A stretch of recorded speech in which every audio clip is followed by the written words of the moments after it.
Best of r/Tales from Retail episode 30. Obligatory mobile notice. For a bit of context, the store I work at does online orders that you can pick up in store. At customer service we are trained to take these people first because they order online so they can get in and out quickly. Keep in mind it's also only like 6:40 AM and service is the only checkout at the time. It's also just me up there. I'm checking out a customer as this lady becomes the only person in the line.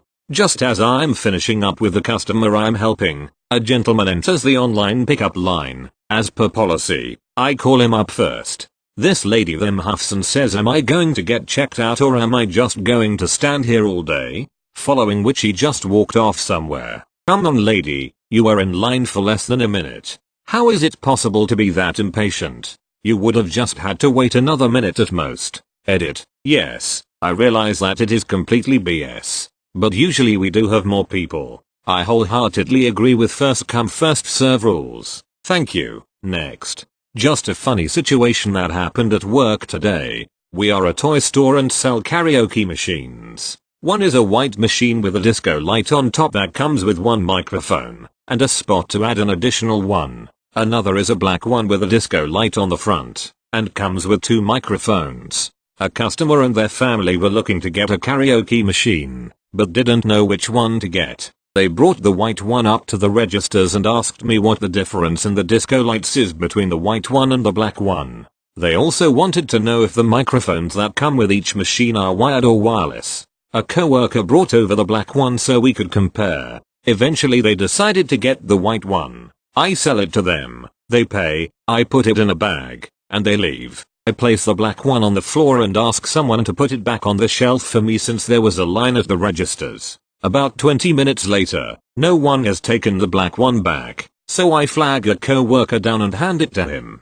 Well, just as he left with the machine to put it back, the family shows back up at the registers to return the white one and get the black one. It made us all laugh. Thank you. Next. I don't understand why people are rude on purpose. What is the point? I'm a janitor. On this day a woman with two kids approached me waiting outside the woman's restroom. I have a cart with cleaning supplies. I notice her but ignore it assuming she is going to walk in with her kids. Excuse me, can I get in? She is trying to shove her basket inside the tiny restroom.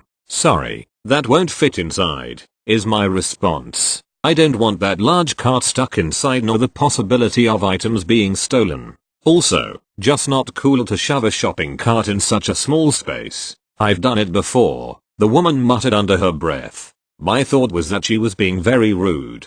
I wait till she enters to look at her cart. 2 items and one has a return sticker. Luckily I overhear her later say she needs to make a return. And then 20 minutes later without her kids she is back making another return. WTF. I see her back at the member services desk and on my radio I can hear someone asking about authorizing a return for a gift card. Apparently this woman didn't want the gift card she picked and wanted a exchange. I let a supervisor know she was being rude to me earlier and note the returned item earlier wasn't the first thing she did. Usually we want all returns done immediately. Plus the member services desk is next to the entrance. The payment she used was valid but the supervisor didn't like what she witnessed either, so she decided to make a comment in her account. If this woman actually does something bad, other stores now can find a note that alerts them if she shops with them. Thank you. Next. I'm a cashier at a grocery store. This happened a couple days ago. I had a couple come up with a big order, 2 carts worth of stuff. It took me about 10 minutes to ring it all up. Then at the end of the order, the lady said she forgot her wallet so the guy went out to get it. We need an override to suspend an order, so it's usually easier to wait for the person to come back. He ended up taking a few minutes to find it, and when he finally found it he walked back in slowly, which annoyed me because I had a line forming. The first card they tried said not authorized, which could be caused by a number of things. The second card said insufficient funds. The lady behind them handed me her card and said she wanted to pay. I asked if she was sure and said it was a big order. She said yes, so I put her card in the reader and the payment went through. Their order was about $570. Thank you. Next. I work at a big box retail electronics store, and I get a lot of strange customers, but most of them are pretty interesting in a fun way. not this couple. The story begins when a woman walked up and asked for a 19 smart TV, something that, to my knowledge, doesn't exist anywhere in our store. I asked her why she wanted a smart TV to begin with, and she explained that she was just trying to cut the cord.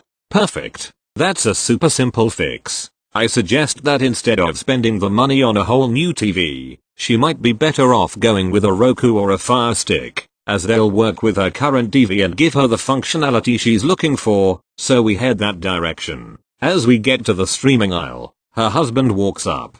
I begin to explain that the Fire Stick and the Roku do practically the same thing, with a few exceptions like voice control when he cuts me off. Husband, but can you jailbreak a Roku? Me, no sir, not to my knowledge.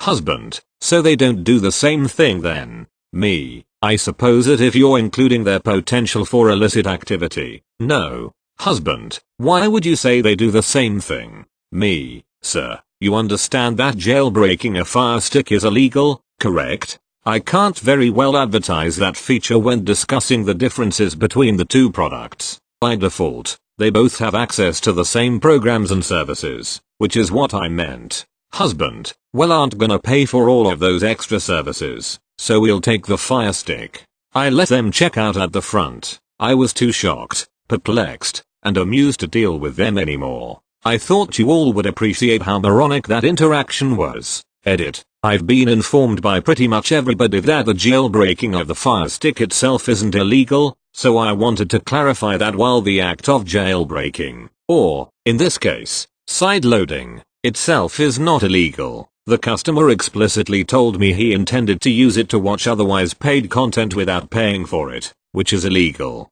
Also, I tried to fix the formatting to make it a little more readable. Thank you. Next. So it is 2 days before Christmas and I work in a store owned by a large mouse.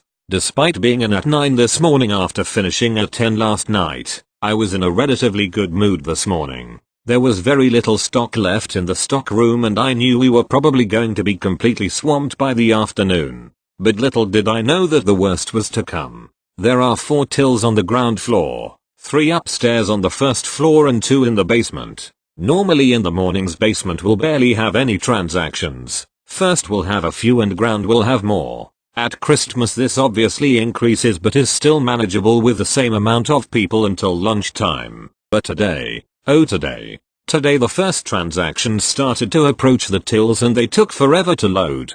To even get to the login screen took 5 minutes. Logging in took 10.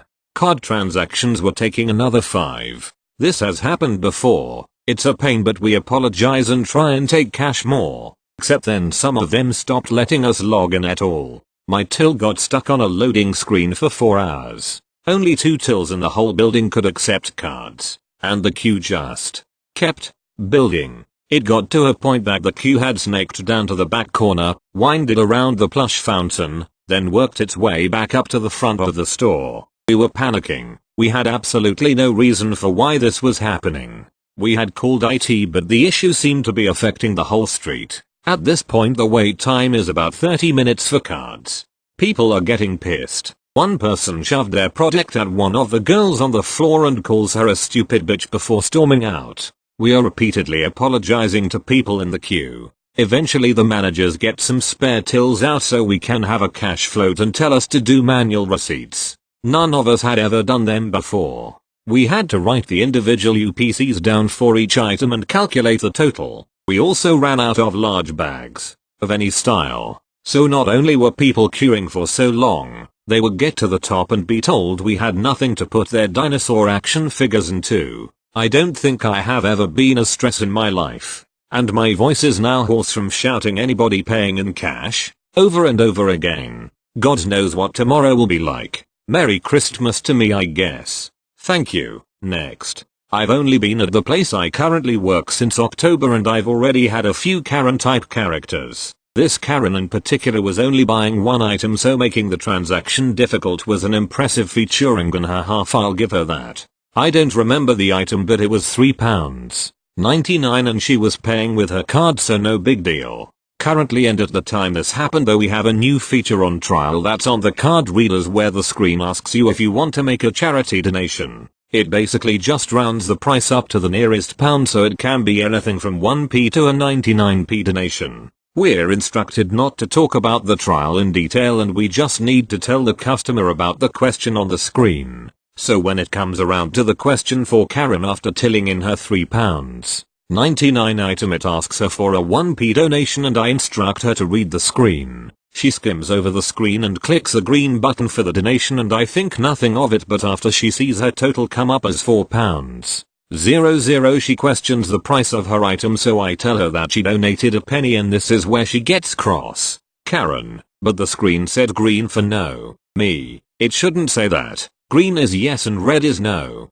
Karen, but it said green was no on screen. I don't care about the penny, but this is so misleading. I don't like this begging business that all these shops do nowadays. At this point I'm just confused. I consider myself a soft-spoken and awkward person, so I didn't really know how to respond to her, so I just sort of stood and endured her ramblings, complaining about how she doesn't like this begging business that we have, and that she could have donated £30 by accident because of how the question misled her. Before I could even try to explain that we can only do a 99p donation at most, my manager swoops in to explain to the Karen about the trial, but Karen keeps refusing to believe that she read the screen wrong, so I get the idea to just grab an item nearby and do the exact same procedure I did with her, and I show her the screen on the card reader, and she finally admits defeat after doing what I told her to do in the first place. Read the screen for me, Karen.